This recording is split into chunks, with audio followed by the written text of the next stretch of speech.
Anyị nwere asụsụ Igbo. Isiokwu anyị na-asị double consonant letters. Mgbochi ume mkpị. Ha dị 9. 9.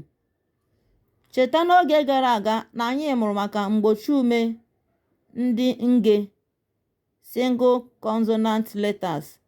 Mana taa anyị na-amụ mgbochi ume ndị gbara mkpị double consonant letters.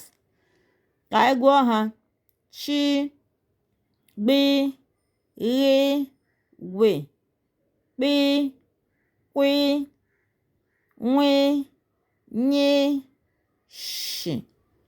Ka anyị gụọ ha ọzọ: chi, kpi, ghi, gwe, kpi, kwi, nwi, nyi, shi. Chetakwa na ọ bụ na ime abịdị Igbo maọbụ mkpụrụ edemede Igbo bụ ihe ha dị n'ime ya. Anyị si na ha dị 9 bụ mgbochi ume ndị gbara mkpị, 9 in number. Na-esonyere anyị na Rejoice Chinwendu TV ka ị na-amụta ka esi agụ Igbo, maka na Igbo tọkwara n'ụtọ, ọ bụkwa asụsụ anyị. Tụsara anyị ozi a, tinyere m aka na akara ịhụnanya. Ka emesienụ.